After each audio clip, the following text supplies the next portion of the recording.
caríssimos, maravilhosos, estupendos estudantes para mais uma aula do nosso aprofundamento. E nós que estamos nessa discussão maravilhosa, por quê? Porque a gente está tratando pelo menos do meu assunto favorito, que é o quê? Sociologia, junto com tech, com filosofia, que é só alegria, tá? E hoje a gente vai continuar nas nossas discussões que a gente já está tendo sobre o processo aí de desinformação, principalmente manipulação da informação e pós-verdade. E para iniciar a nossa aula, a gente vai justamente ver o nosso mapa de shopping, que é onde estamos, quem somos nós e para onde estamos indo.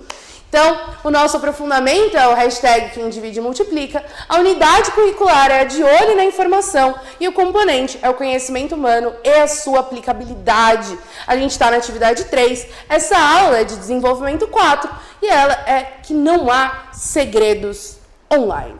Porque eu acho que talvez uma das maiores questões que a gente tenha quando a gente fala sobre a internet é, obviamente, discutir sobre os problemas que vêm com esse processo. Então, não só a questão da manipulação da verdade, da pós-verdade, mas a gente também discute bastante sobre o processo de cyberbullying, violência online, sobre os hates, né? Eu acho que talvez haters tenha sido a palavra que mais tenha pipocado aí nos últimos tempos. A gente ouve cada vez mais celebridades, influenciadores digitais falando aí sobre as consequências sobre o cyberbullying e os haters dentro da vida dessas pessoas que trabalham online. E isso eu acho que a gente pode até estender para o que a gente mesmo pôde observar no próprio centro de mídias. Quando a gente olha lá para o começo, em 2020, quando a gente estava começando, né, e a gente tinha o chat aberto, era tudo muito novo para todo mundo, eu acredito que vários de vocês, assim como eu, tiveram experiências com pessoas mandando mensagens inadequadas dentro do aplicativo do centro de mídias, né? Então, você estava ali assistindo uma aula, você olhava o chat e ali você via mensagens que não eram adequadas, seja por serem grosseiras ou porque não tinham relação com o que estava acontecendo. Tipo, mensagem gratuita, gente flodando. Eu acabei de lembrar que tinha a professora Mônica, não sei se vocês lembram dela. A professora Mônica, nos anos finais de português, que tinha um gato preto que faziam com caracteres e aí flodavam o chat do CMSP. Flodar é quando você manda várias mensagens com o mesmo conteúdo e justamente é como se você alagasse aquele chat com mensagens iguais, fazendo com que você não consiga ver ou não tenha acesso às outras coisas, porque justamente você está inundado ali de informação. Então, quando a gente começa a falar sobre essa questão de que muitas vezes a gente ouve até de várias pessoas que, ai gente, mas eu sou uma pessoa boa, eu sou uma pessoa maravilhosa, ai eu sou super good vibes. Só que aí quando a pessoa está na internet, ela começa a ser agressiva, ela é violenta, ela gosta de zoar com as pessoas. E não tô falando a zoeira de amigos, sabe? Eu não tô falando a zoeira de você. E aí, eu vou mandar uma indireta, só quem entender vai entender. A gente tá falando da zoeira das pessoas criarem figurinhas com a sua cara, entendeu? Das pessoas criarem figurinhas com vídeos seus. Isso não, né? Porque isso normalmente tende a ser uma brincadeira consensual entre os seus amigos. Mas justamente de, por exemplo, eu estar dando essa aula e você chegar lá e falar, meu, seu cabelo tá zoado, seu óculos é ridículo, como você é palhaça. Isso, por exemplo, é um tipo de que muitas vezes as pessoas falam, mas era só uma brincadeira, era só uma zoeira, queria tirar com a cara dela. Mas, obviamente, isso é uma conduta completamente inapropriada. Então, quando a gente olha para essa diferença, né, de que as pessoas muitas vezes acham, porque isso é uma ilusão, né, não sabia se você queria saber dessa informação, mas é uma ilusão a gente achar que existe uma separação em quem nós somos no ambiente real e quem nós somos no ambiente digital. E a maneira com que a gente age online, então, se nós somos coniventes com esses tipos de situação, nós somos coniventes com esse tipo de conduta, e mais do que isso, já que a gente está falando, principalmente no foco da desinformação e da pós-verdade, se eu olho uma fake news, eu sei que aquilo é fake news e ainda assim eu repasso.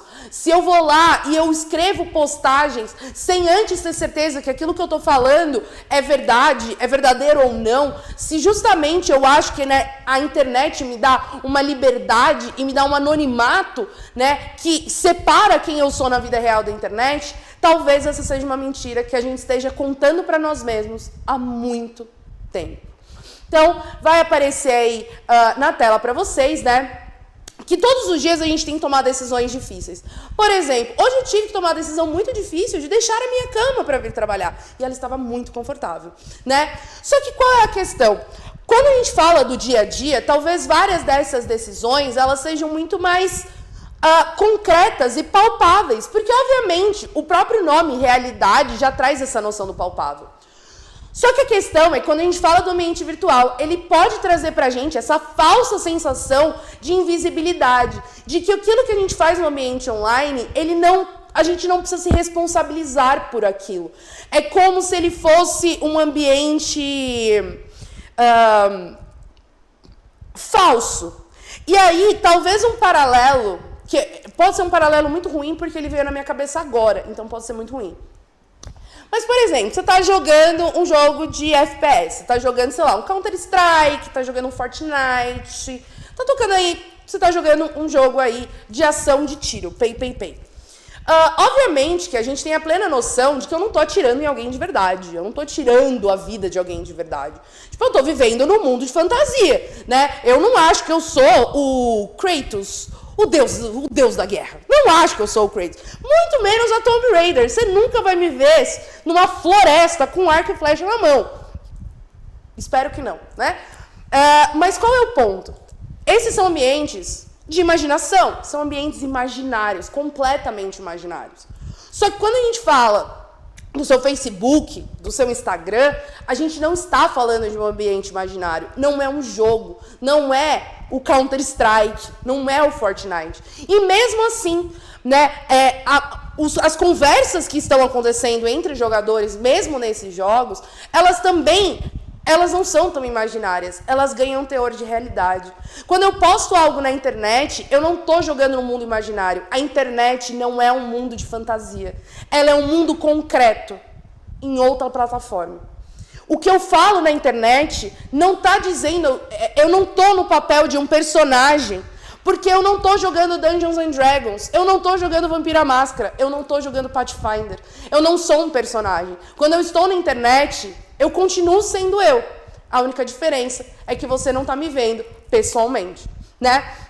Então, essa noção de que a gente criou... E muitas vezes eu acho que é muito esse processo da gente imaginar a internet como o mundo dos jogos, de que a gente está vivendo num mundo de fantasia que não tem nada de concreto. Só que cada vez mais, e mais fortemente, a internet ela tem se tornado ainda mais concreta. Se a gente for pensar sobre a pandemia, hoje eu conheço o rosto de todas as pessoas que estão aqui. E são lindos, só essa informação ficar de graça para você. Mas durante muito tempo, todas as pessoas que estão aqui ao meu redor, eu só conhecia online. E isso não fazia com que a minha relação com elas fosse menos real, ou que a minha responsabilidade com elas fosse menos importante. A única coisa é que eu não vi elas pessoalmente. Mas a minha responsabilidade, a minha conduta, as minhas escolhas, elas ainda eram muito reais, né? E por várias vezes, a gente acaba entrando nesses conflitos de ética, entre esses conflitos morais. Porque quando a gente fala, principalmente, sobre o uso de novas tecnologias, ainda que a gente possa falar que a gente está nesse mundo digital e da internet há muito tempo, cara, pelo menos uns 20 e poucos anos aí a gente pode colocar nesse cálculo. Mas os dilemas éticos, eles vão surgindo com o uso. Ninguém sabia o que ia dar. Então, quando a gente fala sobre a proteção de informação e dos dados compartilhados para pessoas que não têm acesso, eu lembro que durante um tempo demorou para as pessoas entenderem de que a internet era um ambiente muito menos confiável do que a vida real. De que o cuidado que a gente tem que ter com as nossas informações na internet são muito maiores, principalmente porque as nossas informações na internet, elas tendem a ganhar o preço da eternidade. E a eternidade, talvez não no sentido filosófico, vai durar até o fim dos tempos, e ainda que termine, jamais há de se findar. Não, não é tão filosófico assim. Mas se eu chego pra você hoje e falo assim, mano, mó da hora, eu vou num rolê hoje, sei lá, no Carrão. Ok. Se essa conversa existiu, essa minha fala, ela existiu num período de tempo. E a única coisa que vai ter na sua cabeça sobre essa fala é a sua memória. E se ela não for tão boa assim, muito provavelmente você nem vai lembrar onde eu vou. Se eu posto na internet, hoje eu estou indo no carrão, essa informação vai ficar lá guardada para sempre. Se eu chego para você e falo, eu estou trabalhando, você tem essa informação num período de tempo. Se eu posto que eu estou trabalhando na internet, eu escrevo para você onde eu trabalho, essa informação está lá, disponível para quem quiser ver, disponível o tempo inteiro. Eu não tenho escolha e eu não tenho... Quer dizer, a gente tem. Existem, obviamente, ferramentas e cada vez mais surgem ferramentas para que a gente consiga fazer uma gestão dos nossos dados que estão online. Obviamente. Mas, assim, em vários desses momentos, a gente não tem esse controle de quem tem acesso a essa informação. A gente também tem a questão da garantia da identidade dos usuários, porque ainda a gente sofre muito com a presença de fakes, de pessoas que a gente não consegue identificar. E seja por justamente você não ter validação de informação, ele não pedir informações concretas para validação de perfis, mas também porque nem todos os países têm políticas de identidade e têm políticas de dados de usuário que são os mesmos. Nem todos os países, por exemplo, exigem ali que você tenha registro de IP e que esse IP fique armazenado, né? E como eles tratam, né, essas informações que são carregadas online. A gente também tem o uso indevido de dados e informações veiculadas. Mano, eu só queria ver foto de gatinho no Instagram. Eu não queria contar para a internet inteira que eu preciso de produtos para gato, para que o dia inteiro viesse propagandas. Entendeu? Eu só queria ver decoração de casa. Eu não queria que eles começassem a vasculhar a minha vida e saber o que está faltando ou não dentro da minha casa. Então, quando a gente também fala sobre esse uso indevido, não necessariamente a gente possa pensar, eu vou até extrapolar.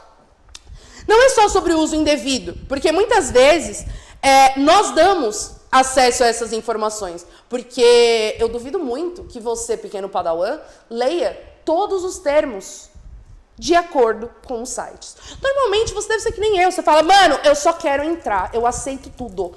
Tudo! Eu vejo na minha alma, mas me dá acesso ao site. Então, não só o uso indevido de informação, mas o fato é de que não só a gente corre o risco de que sites e outras pessoas e instituições façam uso irregular dos nossos dados, mas também o fato de que muitas vezes a gente não tem uma total ciência ou total noção de como esses dados estão sendo utilizados e principalmente de quais são as consequências ou as implicações que esses dados vão ter em relação a nós.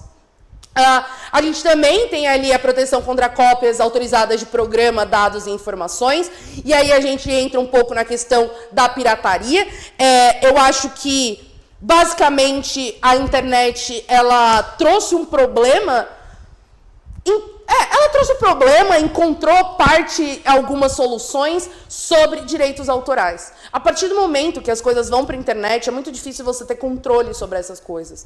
Quando a gente fala sobre baixar vídeos, filmes, livros online, é porque justamente a gente tem um grande problema quando a gente fala sobre garantir que essas informações elas estejam fechadas, porque justamente a internet ela dá um acesso não irrestrito, mas é muito difícil você ter o controle sobre esses acessos e divulgações e tantas outras coisas online. Por exemplo, não vou lembrar agora, desculpa, mas fica a dica para você. O Brasil alterou a legislação sobre pirataria online esse começo de mês, ou eu acho que foi fim do mês passado. Eu não vou lembrar exatamente a legislação, eu li, mas eu não decorei. Então, pesquisem. A gente, por exemplo, teve mudanças em relação à legislação.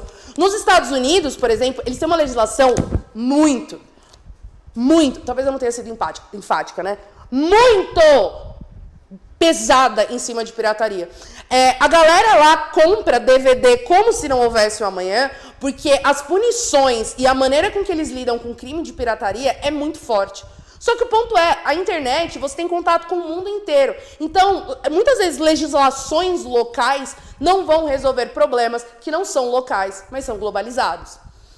Assim como criação de vírus, não só para poder pegar e deixar o seu computador mais lento. Esse é o menor dos nossos problemas. Quando a gente fala sobre vírus, a gente fala também sobre espionagem industrial. A gente também está falando sobre pessoas derrubando sistemas que são importantes para uma sociedade inteira. Né? Tipo, mano, teve gente que hackeou a NASA, teve gente que hackeou o Pentágono. Imagina a gente estar numa guerra. Espero que não. Somos anti-guerra. Paz e amor, por favor. Mas assim, imagina você estar numa guerra e um vírus, um malware, conseguir entrar na máquina do governo e ter acesso à informação de todas as pessoas. Eu lembrei de um negócio nada a ver. Eu gosto disso, né? Eu lembro de umas coisas nada a ver e eu decido falar. Os últimos filmes que eu tenho assistido de espião, tal, tipo 007, sei lá, teve um ali com o Ryan Gosling, com o Chris Evans e tal.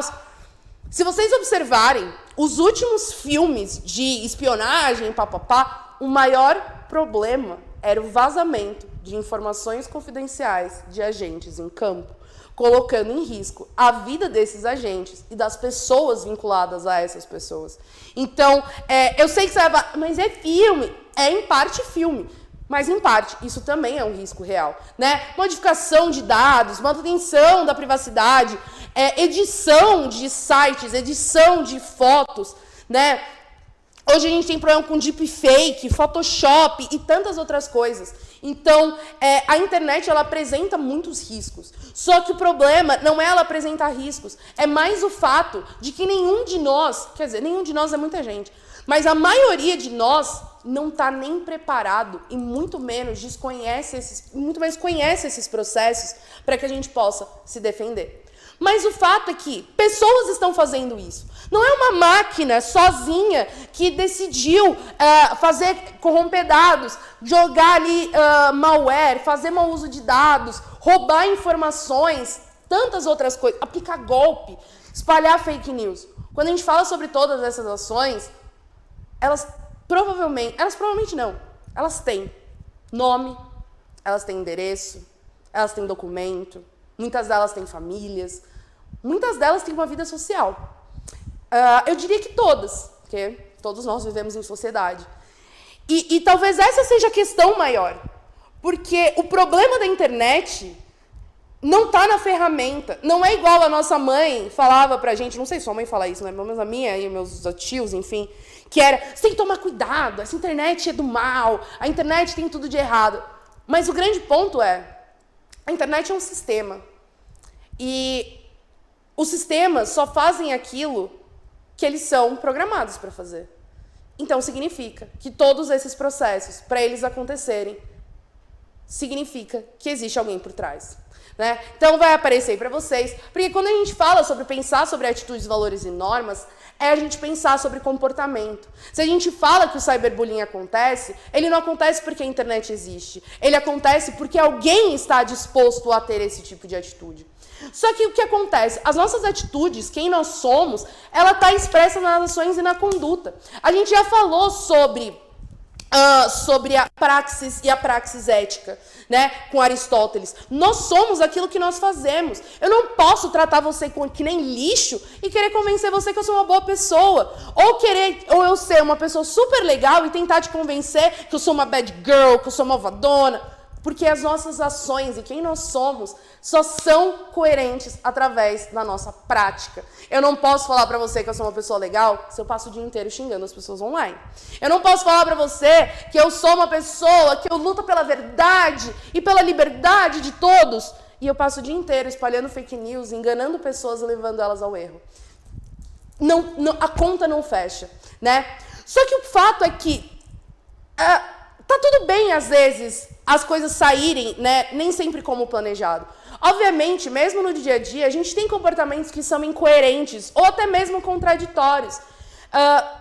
Não quer dizer que porque um dia você acordou de mau humor e você acabou dando uma resposta atravessada para alguém, que isso te faça a pior pessoa do mundo, né? Não quer dizer que porque, sei lá, no momento ali, no calor do momento, porque alguma coisa está acontecendo, você talvez teve uma conduta que não tenha sido a mais correta ou a mais ética, que isso faça de você uma pessoa ruim. A gente passa por esses processos. A gente sente. Então, é óbvio que a gente passa por comportamentos que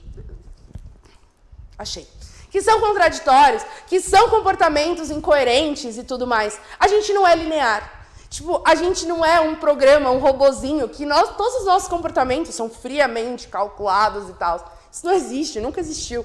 Mas o fato é que mesmo que a gente tenha comportamentos que possam em algum momento ser imorais, ou a gente possa ter comportamentos impulsivos, a questão é o que a gente faz com esses comportamentos, né? Será que quando eu chego e, sei lá, a Carolzinha tá aqui... Eu já falei, não mostro as produtoras, porque elas são muito bonitas, a gente não consegue lidar. Pra mim já é muito difícil. Mas assim, a Carol tá aqui. Se eu chegar e for grosseira com a Carol, pode ser que na hora eu não perceba. Mas quando eu parar pra pensar, eu tenho várias opções.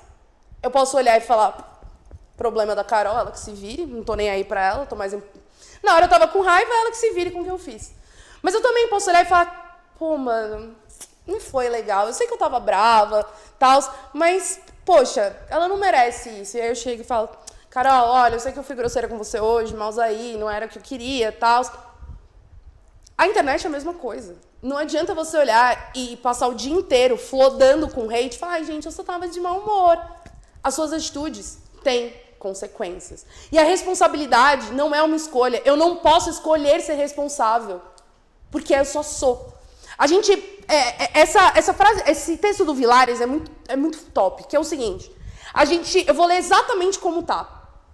Pensamos que o grande desafio é conscientizar as crianças e os adolescentes de que alguns comportamentos na utilização dos meios eletrônicos são atos infracionais e devem ser restringidos.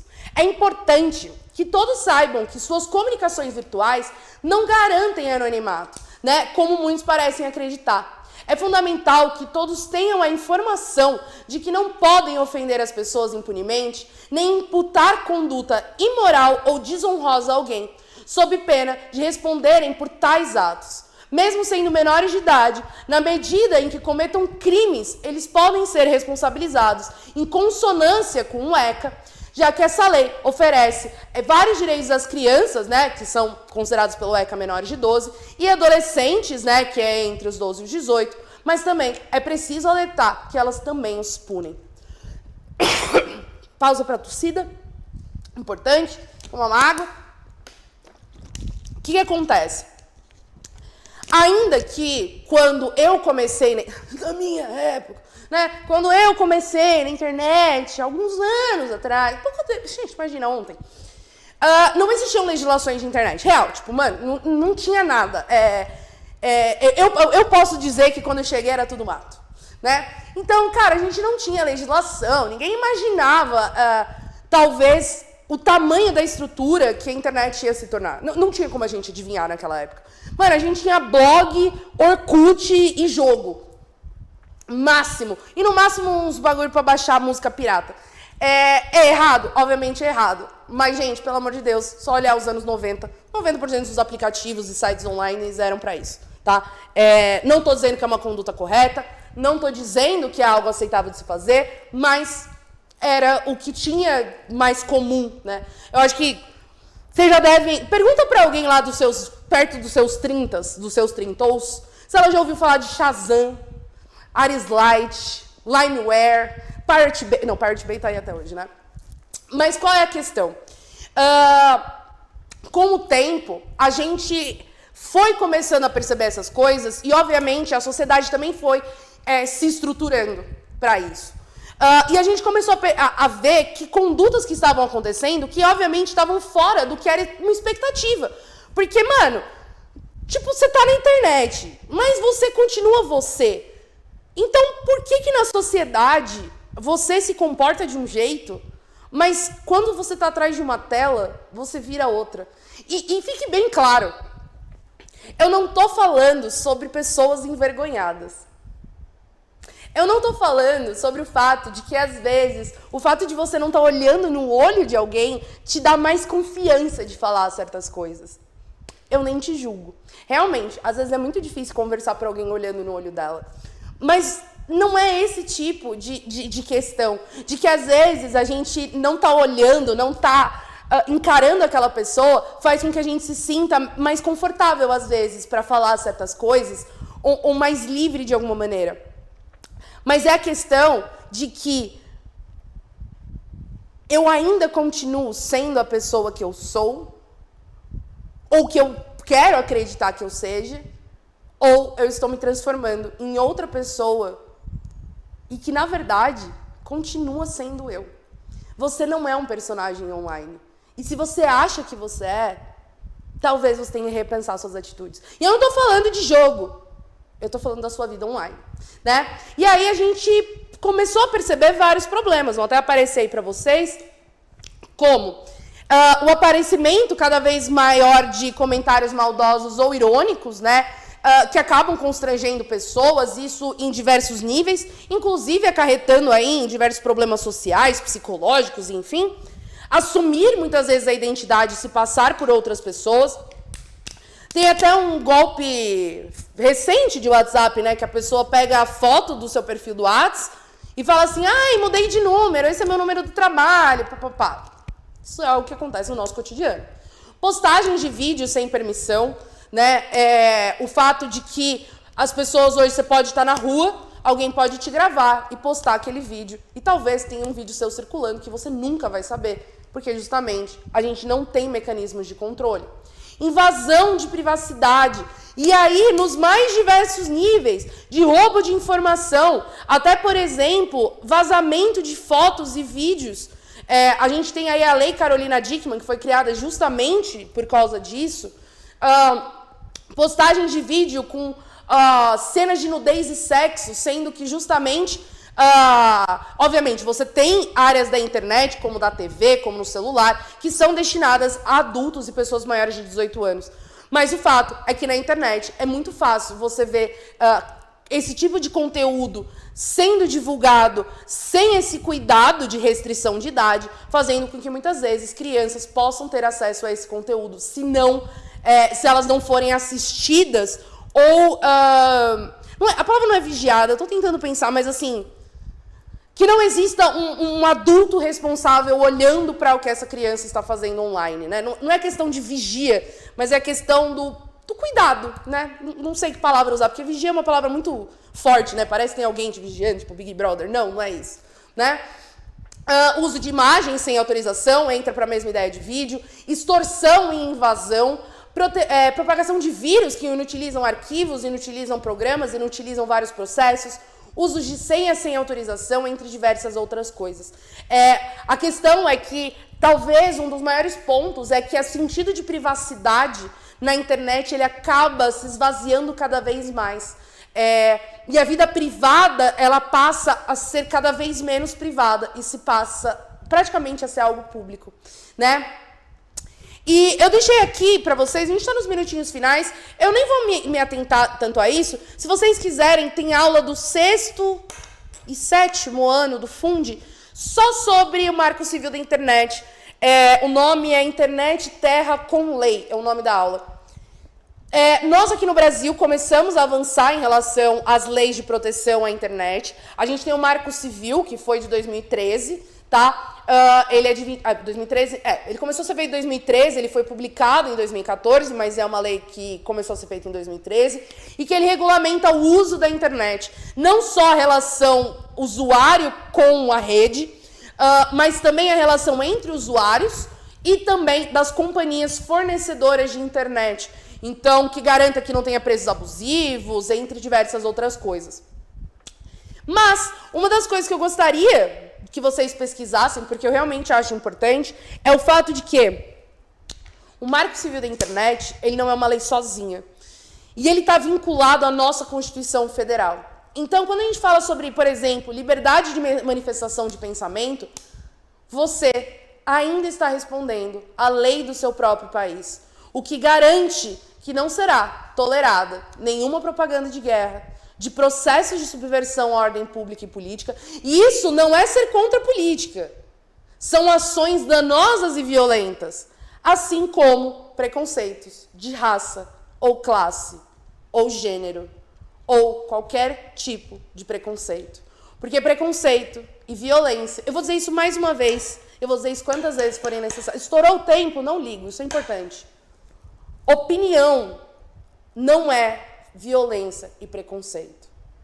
Eu não gostar dessa caneta não dá o direito de eu maltratar ela, excluir ela e dizer que ela tem menos valor. Porque isso é ser violento. Isso não é ter opinião. Você tem direito de não gostar. Você não tem direito de marginalizar, segregar e violentar essas pessoas, seja de qualquer tipo de violência possível. Então, fica aí essa reflexão, façam aí suas pesquisas, tem a indicação para vocês no fim do material. Não esqueça de avaliar nossa aula, a gente vai continuar falando sobre isso. Um beijo, um queijo e até a próxima.